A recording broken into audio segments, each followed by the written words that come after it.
I tried to create what's called Glimmers in my ad. Oh my gosh, these founders are super rich, We are going to be, the Ferrari of moss balls. This'll do this and this and this and this for you. No, but I had no space for this business that had grown. If you're operating from the philosophy that I'm going to make a quick buck on these people, you will never build a sincere community.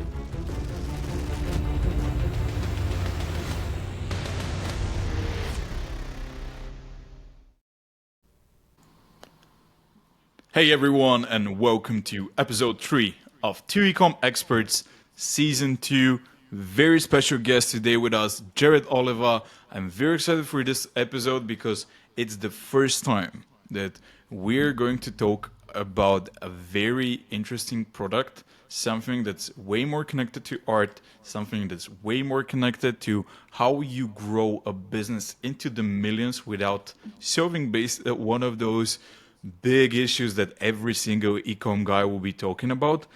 And I'm very excited because Jared is the founder of Moss Amigos. If you still haven't heard of that product and that brand, definitely Google it right away. We're gonna post some photos around the podcast about it. And yes, starting in 2018, Moss Amigos has grown significantly. Over $1 million in lifetime sales, over 750 retail stores nationwide. And I think it's one of those really, really cool brands that you just absolutely need to follow because it's a great example of how to grow a brand without following a traditional path. Jared, thank you for being my guest and being part of Two Ecomm Experts. Thank you for having me, Victor. Okay, can you tell just in a very short sentence, what is Moss Amigos all about? Yes, so Moss Amigos is the original pet plant. Our made in USA moss balls are produced in California, and they live in gemstone homes. So if you have a lifeless space and you want to add a dash of life and color, totally recommend a Moss Amigos for you. So it's basically for those people who can kill any single type of plant like me that cannot even grow a cactus normally. That's what you get, right? That's right. Yes, it's a pet plant that you can grow without a green thumb. Super low maintenance. They just live in a jar. I have one behind me right now that's just chilling.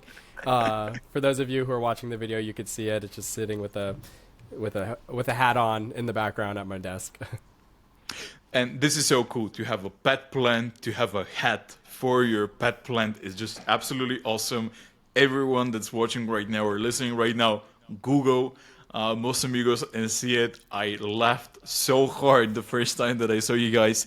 It was absolutely amazing. And yeah, I'm really curious about because every ecom guy that I'm speaking about is going to those seminars, is going and is watching those videos and is saying, hey, we need to solve a problem. We need to come up with a solution to something that everyone's facing right now. And we need to have problem-solving ads about it.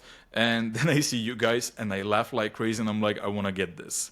How did you come up with this?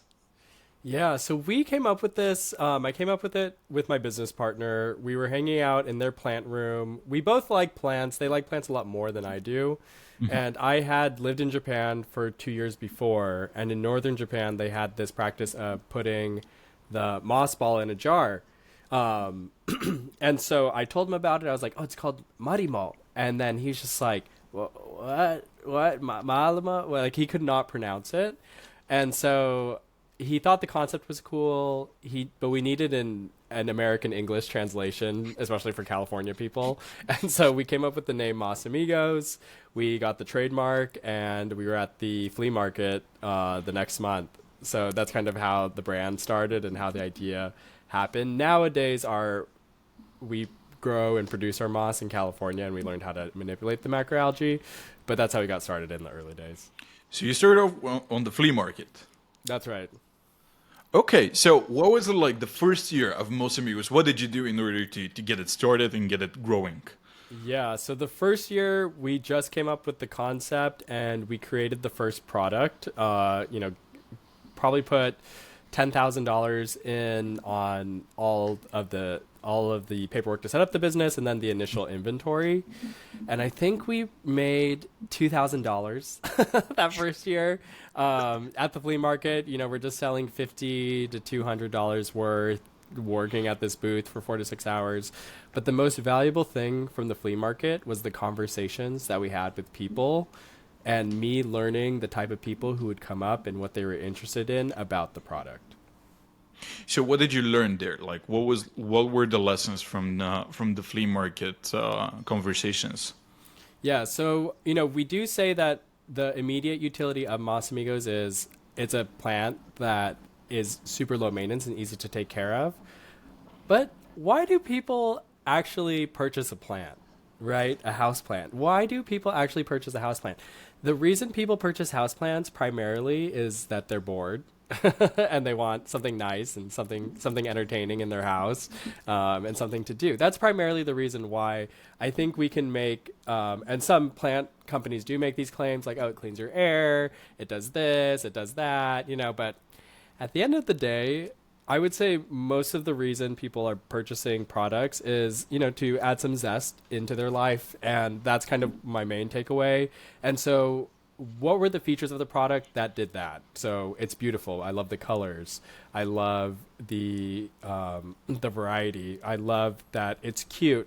And so based off of listening to the people who came to the booth, that's what we built our social media posts to be built on. So after getting in-person feedback, that helped us create a better social media content strategy to address the real needs of our buyers, which is, I want something cute. You know, not, I want something cute, I want something adorable. And so based off of the feedback, we actually created a comic strip for Moss Amigos called Moss Amigo Mondays. You know, I think we dread going back to work and on Mondays, and people usually hate it on Sundays. So we created the comic as kind of a nice treat for people. But it also fit with the ethos of the brand and what kind of we solve for, which is make life a little less boring. Okay, so how did you transition from the flea market to go into 750 different locations to an e-com store to just growing like you've been growing? Like, what were the steps? What did you do? Yeah, so I would say first was our Instagram. I have lived in the South Bay for a long time, so a lot of my friends and family were following us. We got our first few thousand followers from just being down here, and getting people to follow us just from the flea market. You know, we'll give you a discount if you follow us, etc. From there, we applied to Fair, which is a wholesale marketplace, also based in the Bay Area, and we got accepted onto their platform. And then from there, we got 5 orders initially because we were one of the new brands on there, and they advertised us to their initial plant shops. And then from the 5 stores that ordered from us, one of them wrote us a really nice review, and that kind of boosted our rankings. And then we kind of started a really positive growth spiral where stores would order from us. They love our product. It was so unique. They've never had something like that before, and they would leave us good reviews. And that is how we grew to 750 stores, is we really just grew organically on Fair wholesale marketplace in 2019, 2020. That's when we really built our base, and we got our first solid 250 stores. These are like plant nurseries, plant boutiques that are staples in their communities, and they loved that they were the only plant sellers in town in their zip codes that could sell Moss Amigos. So I think that's what boosted us there. And then for social media, it was mostly organic. I think the algorithm for Instagram was different at the time in 2019 and 2020. It's changed a lot now, but before you could have organic static posts. I don't know if you can now without already having a big following or producing a reel. I think they only accept reels now for Exactly, yeah. No organic reach if you're not having reels. Yeah, that's right. So but back in the day we had some decent traction with some of our comics, and then when I put a hat on the Moss Amigo, that post went viral. That just went everywhere. It was in people's Explore page. And that's really what propelled our brand. We went from like 15,000 followers to 25,000 followers, and now it's leveled out. We're about at like 65,000 followers. But the engagement is okay. I'd rather see higher engagement, but that's kind of where we're at right now. In the current Instagram environment. But that's where our initial growth came from: fair wholesale marketplace and Instagram. Okay, so now for context, so you've completely bootstrapped the whole business, is that right? That's right. So that initial 10,000 we put in before going into the flea market, we have not really put in any major cash into the business. Everything has been self-invested, reinvested back in. And so now, as you mentioned before, we went from putting $10,000 into the business to making $1 million in lifetime sales in May. And I think we're going to make our next million in the next 2 to 3 months. So we've been growing massively. And so we've been reinvesting back in the business, purchasing larger amounts of inventory and then getting larger profit margins, but then also putting that back into the business. Yeah. We've reached a stasis now where I'm hoping we just, cross my fingers, just become a cash rich business. But it took a while to get there. And a lot of like nail biting to, make sure that we're in the black. I completely understand you. I remember when I started my big e-com store, and in 6 months we grew to $1 million in sales. Nice. And I didn't get a single cent out of the business for the first year and a half. Like completely zero. I was like losing money on that brand because I was completely reinvesting inventory, research and development, coachings, and so on and so forth. So you completely get you, and that's how bootstrap businesses actually work. That's right. And you can be doing millions on paper, but the reality is completely different. That's right. And then, I think that's another thing I've learned is like just the whole business world. I think when you jump into it, you see these valuations and you see this and you just think, oh my gosh, these founders are super rich, and it's like, oh, no. Like they are grinding. And until they reach to a certain point, and you see them buying properties, then I think, they're doing good now. But I think before then, let them cook a little bit. And that's good. That's actually disciplining you in a very different way. So, That's right. So okay. So you start from the flea market. Mm-hmm. You go nationwide with 250 stores. You grow in 2019 and 2020. Then COVID hits. What do you do during COVID in order to survive and probably grow? Because I can imagine this was really cool during COVID. Yeah, so COVID actually helped us. So with the stores, it was like kind of obviously it stunted the growth of the stores. We didn't grow as fast with the stores. But direct to consumer on the early days of TikTok, 2020, 2021, our TikTok wouldn't go viral, but people would purchase our product and they would go viral on their TikToks, and we would just get slammed. Excuse me. Like we had this one TikTok. It did have 1 million views. I think it's so funny. It's like people don't want to be known for like their one TikTok that goes viral. So I don't know if she deleted it or not, but it had 1 million views at the time and it completely broke our store. I think that month we did 60,000. That was the most we've ever done. We completely sold out our inventory. Which I would not recommend you do because you'll still have overhead after that. But that viral TikTok was enough for us to get our warehouse, like our proper warehouse. Because before then, the business was running at my house, like in my living room. We were packing everything in my living room. We had pallets of jars. So imagine tons of jars, like 3 tons of jars, sitting in my backyard, and I just put tarps over them, just to keep them safe from the rain. But I had no space for this business. It had grown into my living room, then into my backyard, and so that TikTok that made us go viral, broke our store, made us sell out everything, gave us enough working capital to get into a warehouse, and that was kind of the next phase of the business.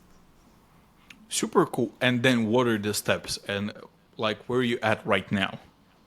Yeah, so right now we have about 10 employees, so we have some seasonal employees, but we have around 10 employees in the warehouse, seasonal and full-time.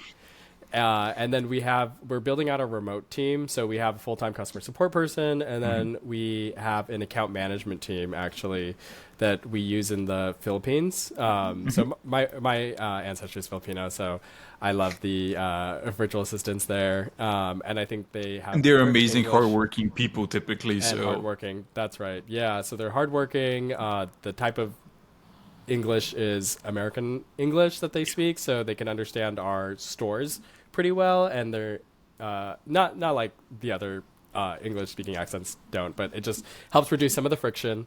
And so so that's been really helpful. So I have a full-time customer support person, and I'm ramping up the store account management team. I think with some of these nurseries and some of these boutiques, I want to give them more of a white glove service, and I want to help facilitate their renewals, because sometimes they don't know how much to purchase. Sometimes they over purchase, or sometimes they don't purchase enough.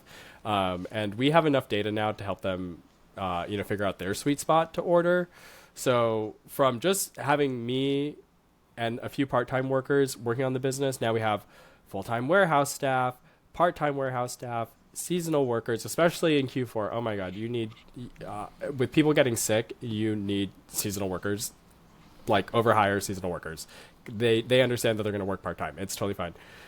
And then the back-end staff, customer support, and the account management team, and then not to mention all of our contractors who do a lot of our finances, like taxes and then bookkeeping. So then we have that piece as well. Cool. And how do you manage marketing? Because like the listeners and the viewers of the Markademics podcast are typically 7- and 8-figure e-com store owners. And most of them, from my experience, were first marketers and then they turn into business people. Or at least that's my experience with them. And they were really good at selling something. And then they built into businesses. So what's your background and what do you do in the business as a specialty? Yeah, so my background is I actually started out in MarTech sales. My first job in tech. I mean, I've been always selling. So my first job when I left Japan was I worked for a Japanese chemical company. Because I spoke Japanese, but I majored in history, so I was unhireable for most businesses. But this Japanese company took a chance on me. I sold what's called a polymethylmethacrylate chemical, which is a resin for DVDs. And they were like, okay, let's use this for flooring now to replace floor wax. So I think that first job really taught me how to sell a novel product, I built out the website for that product at the time. It was called Dex Armor. And so I learned a lot of my marketing chops actually in that first job. But then I learned what people in SaaS, in software, were making. And it was just way more than I could make in chemicals, even if I was had a 5-year tenure. So I switched over from my marketing-ish job to a junior salesperson in tech sales. And I did that job for 3 to 4 years. It was tough. That was the toughest job I ever had. But it taught me a lot of grit. It taught me how to push through. It taught me how to be creative. So I worked at a MarTech SaaS company for a bit, and so I learned about marketing technology and kind of how that plays together, the importance of building a CRM before you build out your store, the importance of email marketing, and having analytics in your back end. So I had all of those pieces, and so then I was a SaaS salesperson, but I had an awareness of MarTech and all the the marketing widgets that you should have. And then it wasn't until this last fiscal year I got laid off from my last tech role, and I thought I was assigned to do Moss Amigos full time, where I learned about advertising.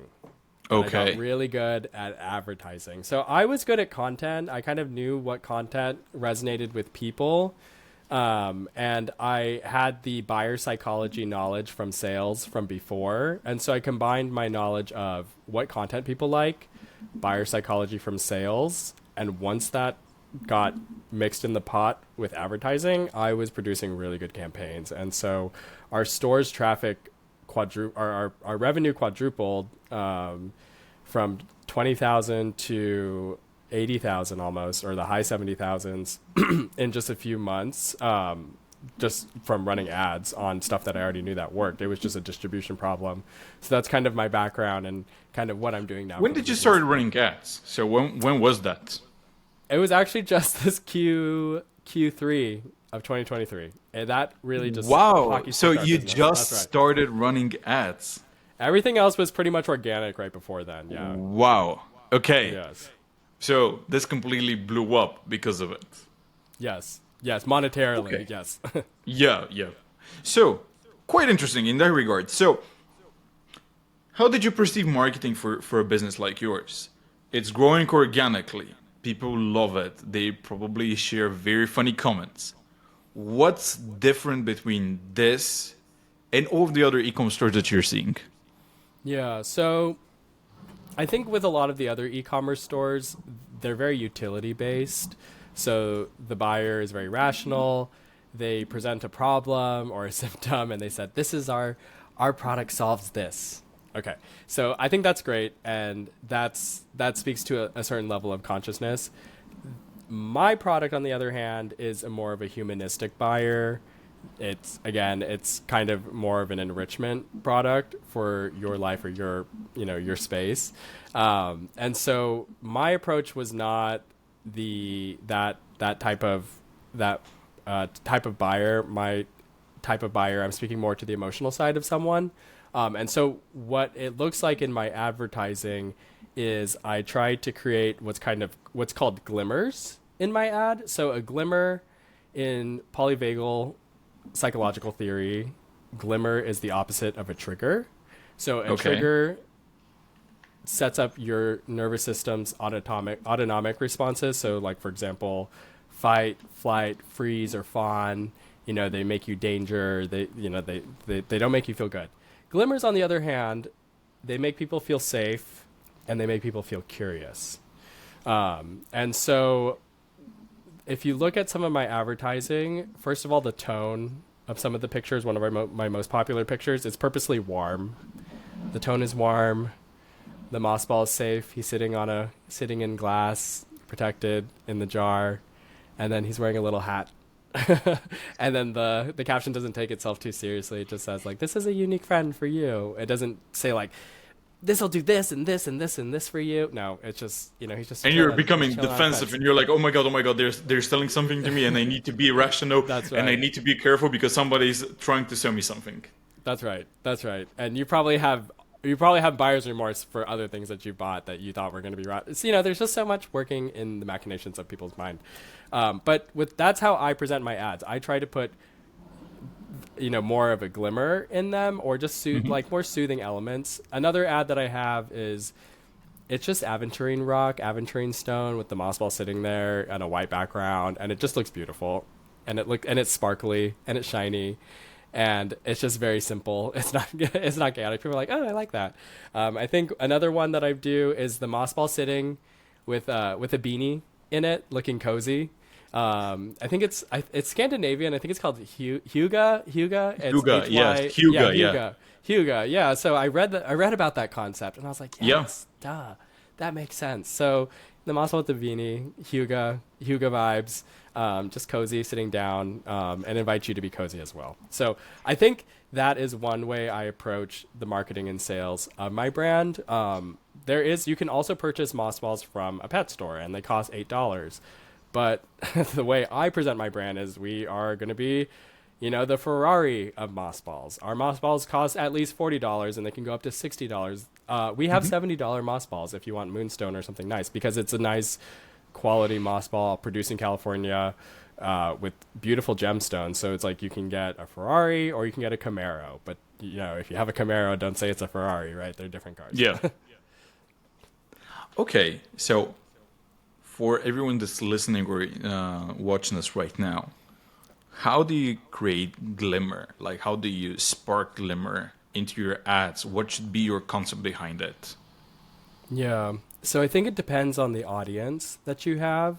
So for my audience, it's younger American women, ages 20 to 30. And so, and I target more upper middle class women. And so one place that is a joyful location for them, and from my experience growing up, here in the United States and being American myself, is the horse ranch. So the horse ranch is a great location for a picture for my specific target audience. And I think you have to really understand who your target audience is and where is their safe space. Obviously make sure that, this is, if your product, this is what your product is for. So if you're going to sell like nail clippers, you need to figure out maybe this is not the approach for me. But if you're selling a brand, like you're selling apparel or you're selling, another home decor piece, I think this is a good route for you. So I think setting is super important when you're looking for your ad. Where's the product placed? And then I think the design composition is super important. You want it to be dynamic, but not overwhelming. for the viewer, and you want your product in the forefront. So I think setting, composition, and then I think the last thing is tone. You do not want a super serious tone, I think, for most of your products. Unless you're a perfume, I think maybe they get away with that. Perfume ads are the most insane ads, and perfume, a YSL, perfume can go for $120 and it's like 4 ounces. But it's because they've really built up their brand. It's a high quality product, and they know who their buyer is. And I think that's another example of the type of ads that they run. They have beautiful settings. But for your listeners, I would say, again, the 3 things are setting, composition, and then tone of the ad. It's not too serious. It doesn't trigger them. So I think when you're building out an ad, maybe focus first on like not triggering your audience, and then focus on, building in the glimmers. And that's quite interesting because, like, right now, if you're listening to all of the gurus in our e-com world or the advertising world, they will be telling you, hey, the ads need to be aggressive, dynamic. They need to have great scroll stoppers. You need to stop. You need to be surprised. You need all of this. And this is trigger. These are all triggers. Mm-hmm. And you're saying, okay, but my audience wants like completely the opposite. They want to feel cool. They want to chill. They want to relax. They just want to see this. They want to laugh a little bit, and then they buy it because it's like just cool. So walk me through, like, what do you think is like missing here for those brands? Like, what do you feel like the brands should be changing in their ads in order to have this effect? Like, what should be the psychology behind you as a brand owner? Yeah, I think as a brand owner, you first and foremost, you developed a product to serve an audience. I think you of course want to make money. You of course want to, become profitable and make revenue. I think that's all great. But I think if you're operating from the philosophy that I'm going to make a quick buck on these people, you will never build a sincere community. You will never build goodwill with your brand, and you'll never build good, strong, long-term value for your customers, and you won't have very good LTV. So I think first it comes from a philosophical perspective, and kind of digging into yourself and saying, like, who is the community that I would love to serve? For us, it was obviously and it's not only women who buy Moss Amigos. It is a lot of women, but it's people who are nice and soft, and they love the soft vibe of Moss Amigos. Like, I love serving them. I love our customers. I have some of the best customers in the world. I tell our customer support people actually love our customers because they are so nice. Like, they'll be like, oh, my order was completely wrong. Can you guys please fix that? Instead of like being really irritated at us, they're actually so nice. They're like, excuse me. And it's like, oh my gosh. But we fixed all those right away. But I think as a brand owner, you want to find an audience that you want to serve, and you deliver a product and service and a brand ethos to them. I think not every product is going to have a huge community behind them. So it really just depends. So if you do have a utility product that you have a strong patent on and you just want to print money, I think that's totally viable and you can do that. But I think for those who want to have a long-term brand and want to build a relationship with a community, then I think you really need to internalize thinking about who you're serving and what you're doing to serve them. And you mentioned something very interesting, and that's lifetime value. And I'm seeing that brands in general are right now going crazy for retention because it's harder and more expensive nowadays to get new customers. How do you look at retention, and what are your ways to get people to buy again and again? Because that's something that you might be buying once and you forget about it. That's right. So I think with Moss Amigos, it's an interesting. So obviously, repeat purchases is the biggest piece for retention, and so we look at that. So we right now we have a base around 12 to 15% that we know of reorders. But I think the masterpiece of a retention strategy is investing in brand, actually, and brand awareness, and keeping the brand at the forefront of the consumer mind. Obviously, with Moss Amigos, we're not trying to be Coca-Cola and have our ads everywhere all the time, all at once. Maybe not right now, but I think that's one avenue. And so with Moss Amigos, what we do is I rotate audiences and ads. So for the same audience, I'm not blasting them all the time. I will come Okay. up with a season and we'll collect good return on ad spend on this ad campaign. And then once it starts to dip and it's not profitable anymore, I make it disappear. Okay. And then Then what do you later, do? we will resurface to that same audience. We'll do two types of campaigns. We'll do one to people who saw the ad but they didn't purchase yet, and then we'll do another. And so for the people who saw the ad and didn't purchase, it'll usually be UGC. And it'll be like, oh yeah, I saw that, and I saw someone who bought that, and they bought again, or something like that, just to kind of reinforce it there. And then people who've already purchased, we have an ad called the. It's basically about Moss Amigo families or your Moss family. And so if you purchase one Moss Amigo, we display you an ad that shows the possibilities that you could have of having a Moss family and having multiple Moss Amigos. And so we saw that, been really successful. And I think we're trying to develop it as a hobby now, collecting moss and having moss families. And that kind of folds into our larger retention plan. And that's like genius, because because you can just buy once and you really forget about it. When I saw your product, like that was my biggest concern as an e-com store owner. Was like, this is genius, this is funny. You don't really think about it when you're buying it because it's just so cool. But why would you buy it again? That's right. Yeah, I think another avenue that we have is, so we have a insurance plan for your Moss Amigo, which is called Moss Care. And so your Moss Care expires after 1 year. And so it's another opportunity to talk to the customer and say, oh, would you like to renew your Moss Care? And then another opportunity that we have to circle back with our customers in terms of retention is our seasonal items. So that is something that I discovered this year was there. So we have 12 gemstones, we have 36 beanies, we have 4 hats, we have a variety of different accessories. There's 10,000 different permutations that you can make of this product based off of our current accessory selection. And so what I did is I created seasonal specials. And so these are curated versions of the Moss Amigo to fit the time of the season. So right now we have our winter special, and there's 6 choices. You could get a evergreen beanie or a red beanie, and it comes with a snowfolk, which is our version of a snowman. And we have that, and then we also have Moss Box, which is our subscription product. I just got 10 subscriptions, which is pretty good, I think, for our annual recurring revenue. But the Moss Box has the seasonal accessories in a box, so customers can get their beanies for their moss, the snowman, and then we also pack in some other goodies to make the box better. Like, so we add in seasonal tea, which is cheap to ship, and some other goodies for them to keep them coming. And so that's been another layer in our retention strategy. So you can have a Moss family, and then you can make sure your Moss family is decked out for the season. So Christmas, we had those accessories. For the fall special, we had pumpkins, and they had little coffee cups, because back here it's what is it, pumpkin spice latte season in the fall usually out here, and we all have our little coffee cups and beanies and pumpkins, and that's the vibe here.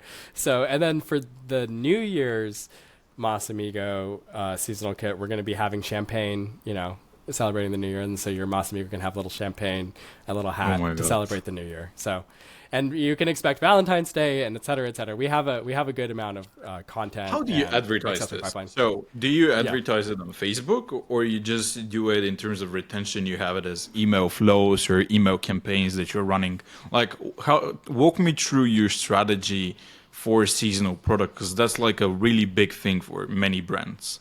Yeah, so predominantly, actually, mostly on Facebook, and then email. Where are you targeting when you're going on Facebook with this? Are you going with your warm audiences, or you go full out and you tell Facebook, hey, do whatever you want to? Oh, no. That one I don't. Facebook lookalike audiences hasn't been too hot for us, and we do have one Advantage Plus ad that I feel like has learned who our audience is properly. But I think initially I target people who have brand affinity with us. So, people who shop at Urban Outfitters, they like Goop, which is Gwyneth Paltrow's brand. And recently, people who like Barbie are a great, they're great psychographically adjacent to our brand. And so those are our cold audience that we go out to, and then we do obviously a blend depending on who we target. But that's our top of funnel, and then people who are already in the Moss Amigo club, they're getting the emails, and so that's another avenue. But I do want to double down on email in 2024 with our loyalty program. Excuse me. And then I also want us to do Pinterest a lot more, because I think our demographic lives on Pinterest and our buyer lives on Pinterest. I just haven't scratched the surface too much on it. You can even try Pinterest ads. They're quite interesting in that regard. Are you looking into Pinterest organic, or you're interested in Pinterest ads? Pinterest ads. So we've been running Pinterest organic, but you know what? Something about our product is people are not searching for it until they know about it. Yeah. And so I think advertising is the way to go for us, at least, especially initially on Pinterest ads. But I'm hoping in Q1 2024 we open up that channel, because Facebook right now, Meta, it's a 7-figure channel for us. And I don't care to push it further, past 1 to 2 million, because I don't want to burn out the audience. Yeah. I think with advertisers and some agencies, they just they want to maximize profit right away, and you destroy goodwill, you destroy an LTV, you make your assets stale way too fast by just pumping it too much. I think there's definitely a balance. There's definitely a balance. If you see your return on ad spend drop very low, I would say you're saturating your ads. And you know what? You're completely right for your audience, and I agree, because again, I'm a marketer. I'm one of those people that pushes really hard sometimes.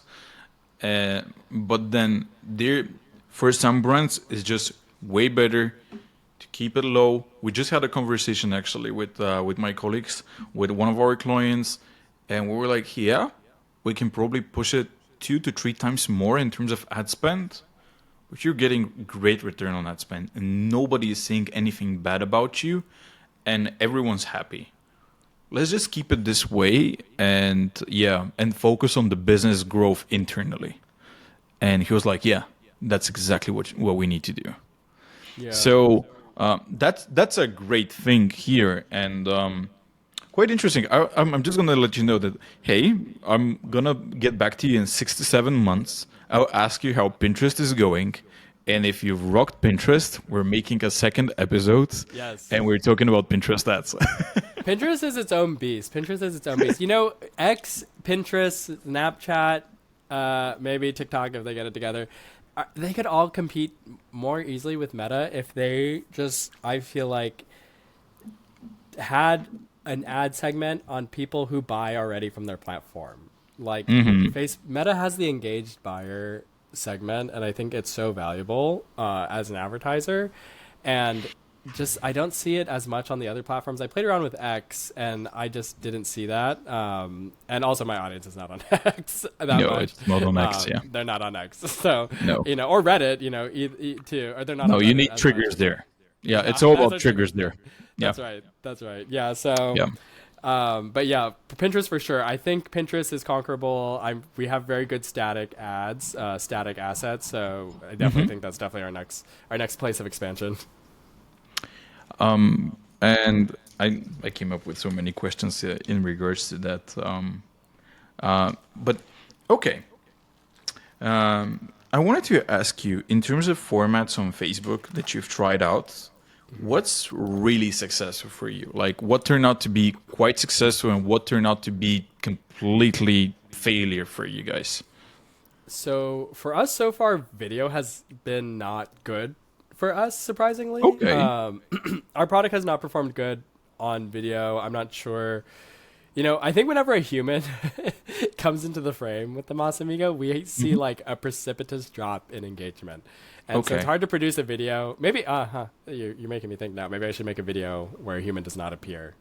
Exactly. Yeah. A stop motion, huh? Okay, well, video so far has not done well for us. So I would say just for us, which is a little bit against conventional wisdom right now, or the conventional trend. And then what has been working for us, though, is static images, static ads, just simple 1x1 format. I don't run on, there's like some placements that are just silly, that's like be on the right hand corner, or like be on a Facebook story, or just like all these random placements, and like making assets to fit those sizes. It's not worth our time.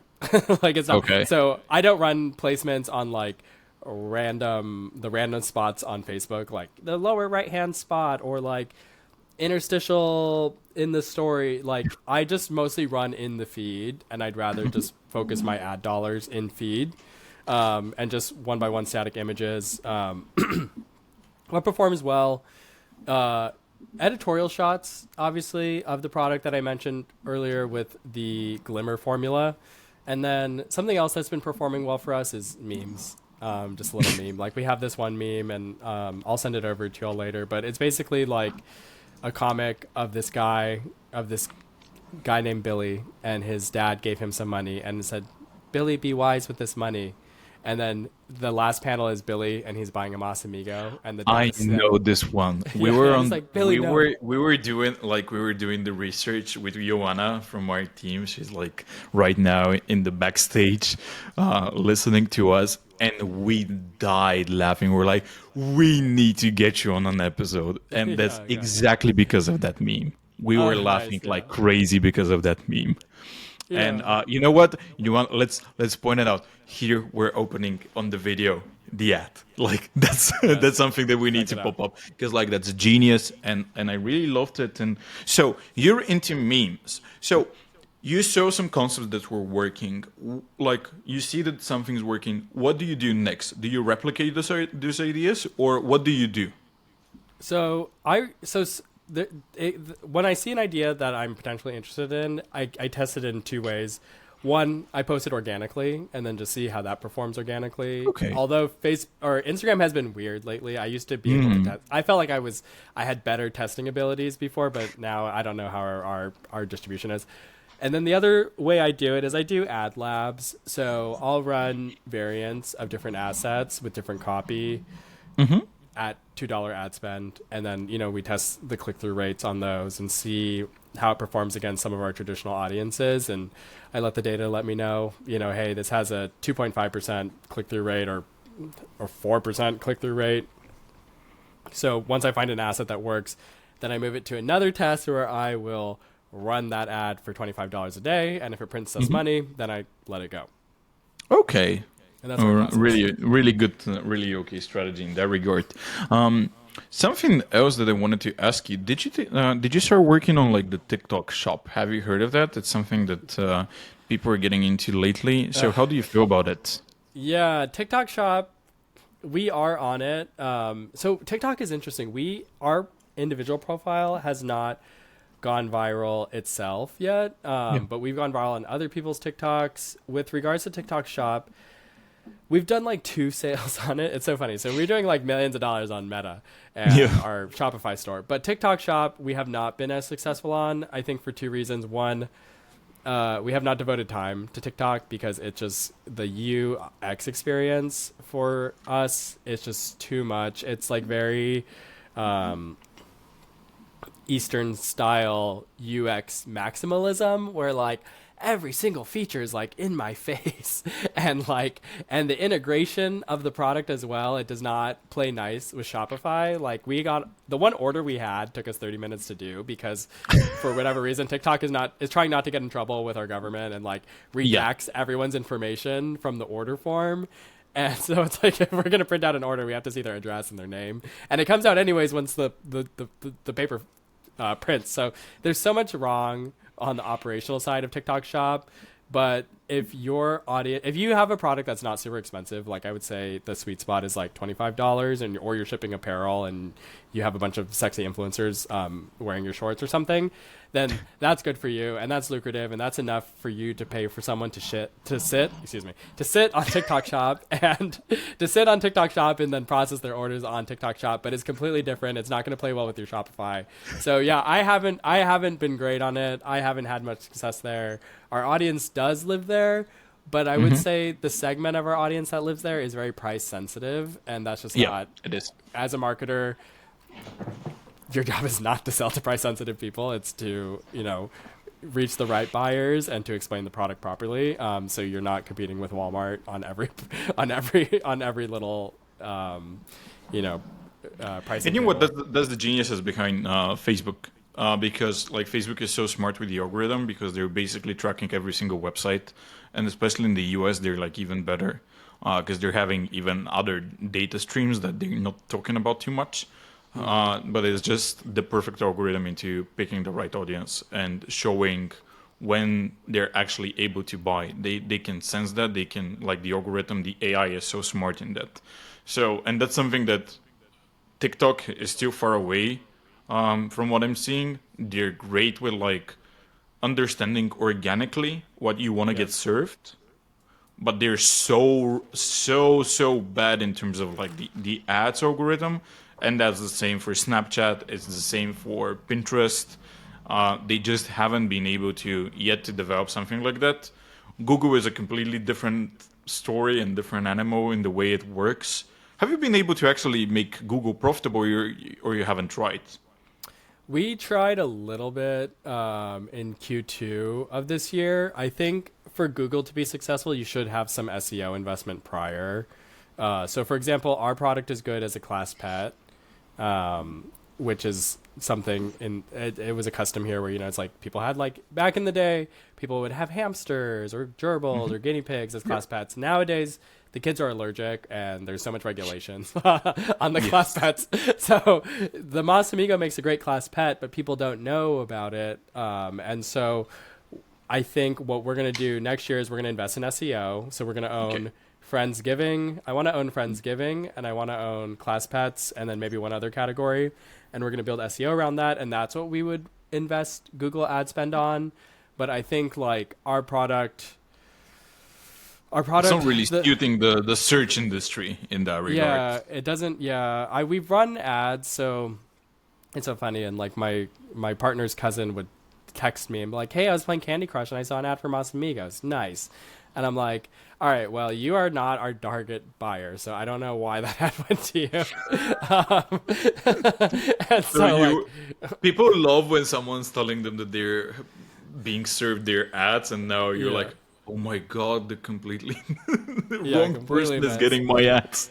He's like a very macho man. He, like, plays hockey. He just, like, I mean, maybe he would be interested in Moss Amigo. Maybe, I don't know. Maybe that's a new buyer for us. But it was not a traditional fit. And so I just was like, I pulled the plug on Google for now. And I think I'd like to redo Google when we have, like, SEO and more intention based, just to meet the customer there a little bit more. I think with Google especially, it's very intention based. And I think with Facebook and Instagram, it's very I forgot the word for it, but it's very they're just bored. People are bored when they're on Facebook and Instagram. They're not going to search for things, and so there's not really an intention. So I think that's where a Glimmer ad works best. And then for Google, we'll see. I think since it is more intention based, I'm going to come up with an ad that's actually like, looking for a class pet, try this. That makes way more sense. And that type of utility sale, I think, works for that platform. So I guess to your point, and this is kind of like an expansion of our conversation, it really depends on, the product, the buyer, and the channel on what type of ads you want to run. And yes, everything that you mentioned was, like, so interesting. And our other type of audience that's listening to us is people that are right now starting or thinking of starting their own e-com store. And if you can give advice to people who are, like, right now thinking about it or have just started, what would be the most important things to focus on in 2024 if you're starting an e-com business, an e-com brand? I would say the most important thing after a trademark and your seller's permit is just go. Just go. Okay. Just do it. Yeah, that's all you need. You just need a trademark and a seller's permit. Just go with that. And then once you make $1,000, then maybe get your LLC going. But, like, I think so many people are, like, worried about unless you're selling food, right? You're selling food or you're selling a cosmetic, then maybe you want to incorporate before then. But if you're selling, like, a home decor, or you're selling apparel, or you're selling a widget that people aren't going to put in their mouth, like, just go for it. Just do it. I think the number one thing, I think the population of people who want to start a business or want to try it or think it's interesting is enormous. And then the people who actually do something, it's a minority.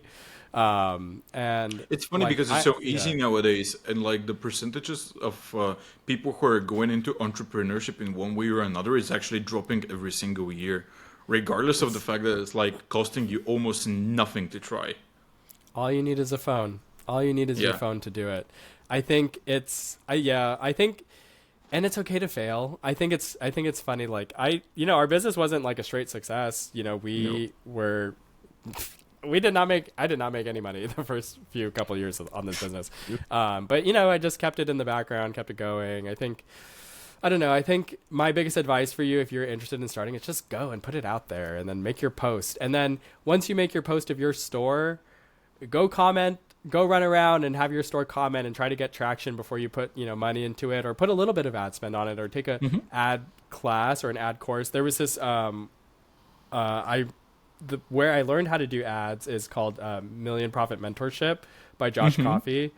Amazing program. If you don't know anything about ads, it really helps you understand it. And so I had the sales background. I knew buyer psychology, and I knew how to make the content that worked. And so that really helped me immensely run my company. But I think just getting started and figuring out what you don't know is the fastest way to get where you want to go.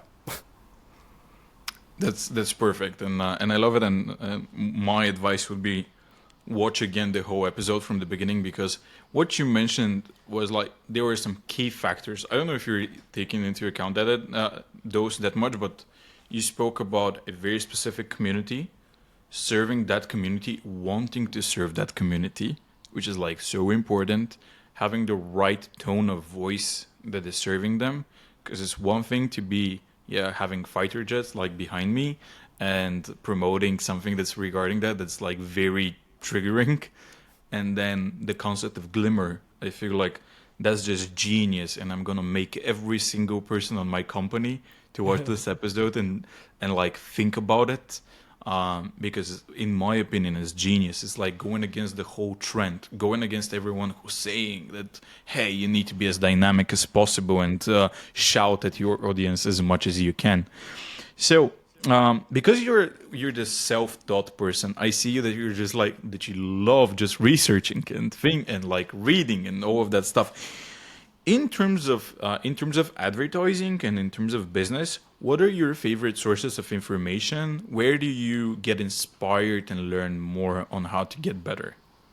Yeah, so I would say TikTok is where I get a lot of my information. I think this is so funny. So everyone has dips in their energy throughout the day in our circadian rhythm. You have a peak in the morning, and then you have a peak in the evening, but you're going to have your energy dip in the midday, like 2 to 3 p.m. That's when I watch educational content. And so I will watch TikToks of business influencers, or I will watch YouTubes of business influencers. Like I really love the Hormozis. I don't know if you're familiar with them. Alex Hormozi. Yeah.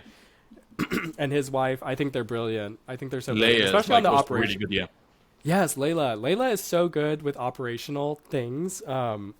She's really helped me, oh my God, build out my operational side of my business so much, because especially in the early stage, you don't know what you don't know, and you don't know what you're doing. And I think a lot of her content on YouTube lays out the framework for what you should explore and start doing as your business is growing. So I think the Hormozis, totally love them. In terms of like the editorial side or creating content, I love TikTok. I lean in there. I think that's where the culture is right now. That's where the cool people are hanging out. They're on TikTok. Like if you look, it's so funny. So there's a show on Netflix. It's called Selling Sunset.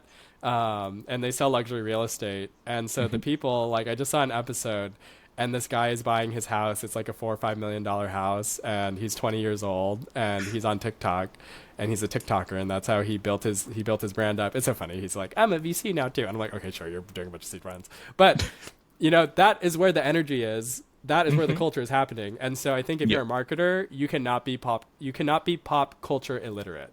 It's like, it doesn't serve you, especially if you're doing D2C. Like that's the worst combination. Like I think that's something I do look out for, especially my account managers. I tell the hiring companies, I say, I need someone who's trendy. And they're like, what does trendy look like? I'm like, when there's a line, it's like, where do I shop? Where do I watch my TV? Where's these other things? So for example, like when I was interviewing account managers, I had one application. She watches these shows on Netflix. She shops. It was this like cute store in the Philippines, like this e-commerce website in the Philippines that she shops on. That was good. And then I had this guy, and he had like an okay sales record, but like he had no zest for life. He had no interest outside of just sales. Yeah. And so for my company, it's not a fit, but maybe for the chemical company that I worked at my first job, you'd be a fit there. That would be perfect there. Yeah, that'd be fit. But yeah, I think it's really important for marketers to be culturally and especially pop culture literate, because so they can speak to their audiences and where their audiences are. For a person like you, what types of books are you reading? Because I don't feel like you're reading like much of like the mainstream books, or that's the way that I feel. What do you read? No, definitely. So I definitely read a lot of business biographies. So right now I'm reading about the Hallmark family. Yeah. They founded Hallmark Cards. I think the business families in the United States are so fascinating. So the business books I've read this year is I've read the biography of 1-800-Flowers, just because I needed to understand the plant industry. And so I read the biography of 1-800-Flowers, and then this one your readers or your listeners need to read, and maybe people at your company need to read. Oh my God, she blew my mind. The founder of the Wonderful Company, one of the founders, Linda Resnick. So Wonderful Company, they run pomegranates. They sell all the pistachios. They sell the cutie oranges. They own Fiji Water. Huge conglomerate. The woman behind the marketing machine of that company and what she's done, Linda Resnick, is so great. It's called Rubies in the Orchard. And if you want to learn about California old money and how to get started there, that was an amazing book. So those are some business books I read. And then I also read psychology books. Not necessarily for business. It's just one of I love philosophy and I love psychology. I read it for fun. I read this book. I forgot the title of it. I can send it to you after and maybe you could link it or something. But it was about generational trauma. I was arguing with my dad before a family vacation, and I was like, why are you weird like this? And why am I weird like you? And so I read this book on generational trauma, and that was super interesting. But then that also led me to reading more about psychology, and that's where I came across polyvagal theory, fight or flight, and that's where I came across the concept of Glimmer. And I was like, okay.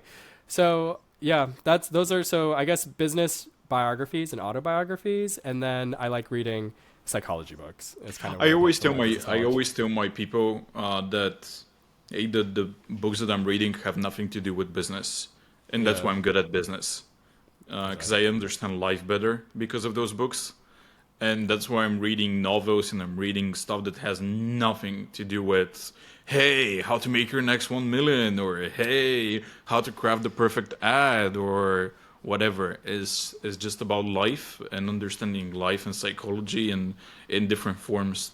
So I feel like you've absolutely mastered it, because you would never build a business like that. And that's why even if you're having a little bit of the wrong strategies on Facebook that I'm feeling that you're having, that's why you're probably killing it, because you know how to do a product market fit, you know how to communicate with your audiences, you know how to do all of this, and you have this natural feeling of what's going to work and what's not going to work for them. Does it have the vibe of your audience or not when you're posting it? And that's absolutely, truly amazing, and I cannot recommend it more to anyone that's listening to us right now. Thank you for saying that. So because we're almost at the 1 hour mark, and I feel like this has been one of the absolute best episodes I've done on the podcast. Who would you recommend to be one of our next guests on the podcast? Who should people listen to, and we'll invite him to be part of our podcast for Ecomm Experts? Well, thank you. That's a huge compliment. Thank you so much. And I know I've seen you done a lot of episodes. That means a lot. Thank you. I would say, for your next podcast, I think the one who taught me ads, Josh Coffey, he works with a bunch of other e-commerce businesses. He used to be an agency, and now he just teaches others how to run ads. I think he would be amazing. He has a lot of experience, and he's worked with a bunch of different types of stores, a variety of different stores. And I think he just has a lot of life experience coming from just the breadth of his work. He could be interesting. And then if you could get anyone you wanted, I think Keith Roboy would be interesting. He's a VC and he does open store. I don't know if you get him, but I think his thesis is interesting. Okay. I would like to know what happened with Open Store Boost. It was this program where Open Store was supposed to build a bunch of apps for e-commerce stores, and it never kind of came into fruition. And I couldn't really find anything from their website about what happened. And so I think it would just be an interesting podcast for us all to like learn more about what happened. So Josh Coffey or Keith Raboy, I can put both of their contact, or I don't have Keith's contact. You have to find him on Twitter. But Josh, I can intro you to for sure. Perfect. And my last question would be, what would you like to learn from a podcast like ours? What would be a topic that you absolutely love listening to? Yeah, no, I love these type of podcasts. I think my topic I would like to be interested in, at least right now. I think it always changes for everyone, but it would be how to get along with your co-founder. Okay. That's a huge one, and that's an Yes. absolutely huge one. A great one. And thank you very much. I have like one last question Yes. that you can answer. You cannot, like, it's completely up to you. But you're doing Moss Amigos right now, and it's the end of 2023 when we're recording this episode. Like, where do you see Moss Amigos, or do you see yourself in Moss Amigos in the next 5 years? And what's going to change for you as a person? Where do you want to be at as a person in the next, let's say, 5 years? Yeah, that's a great question. I think I love Moss Amigos. I think it's great. I think I do think that there is a range that you can go with companies. It's so funny. I was telling my friend, he works for a Fortune 500 tech company, and they're already making billions and billions of dollars, and they have to tell Wall Street, look, our forecast is not going to be as high next year, blah, blah, blah. And I think that's so true. It's like a company can only go so far itself because there's only so much planet Earth or United States to sell to. And I think it'll be capped, at an annual rate. And I think that's fine. This is a sustainable way to grow. And so just to answer your question, I think in the next 5 years, I'm hoping Moss Amigos is one of my companies. And I plan to, I was looking at selling it. Someone approached us about purchasing us last quarter. Right before the holidays, and I said, well, no, because our valuation is going to be so teeny, it's not like worth it for me.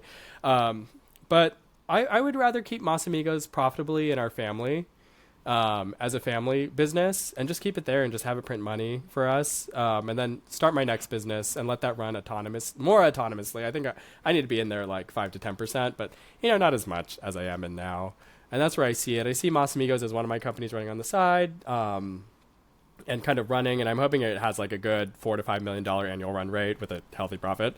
That's my ultimate goal for Moss Amigos, but I don't think any more than $5 million a year for Moss Amigos. So I think it'll just, in 5 years, it'll be one of my companies, and hopefully I'm building a bigger company. Amazing. And absolutely last question now. Where can people follow you? And what should they be following you about? Yes. So if you'd like to learn more about my company and how I build in the open, you can follow me at jaredp.oliva on Instagram, or Jared P. Oliva on X, on x.com. And then if you'd like to follow Moss Amigos, we are Moss Amigos everywhere on social media. And we'll have those links in every, like, wherever we actually share the podcast. Jared, it was a great pleasure for me to have you on my podcast. I personally learned so much, so I thank you for that. And I'm sure that it's going to be, as I say, a golden episode for our listeners and viewers, because you just shared something that's completely different. And you're an amazing example that you don't need VC money, you don't need crazy ads, you don't need anything like that. You need a community, you need a cool product, and you need to understand psychology and how to do something with your true heart, because I can, and everyone just saw it and listened to it, that you're such a nice person to hang around, and thank you for being my guest. Thank you, Victor. This was actually one of my favorite podcasts to be on this year. And yeah, definitely would love to be back once I figure out Pinterest and I can share with your audience some tips. Absolutely. We're like, I'm booking this episode. You have 6 months to prove it. All right. Perfect. Good. We're doing it. Thank you. Thank you.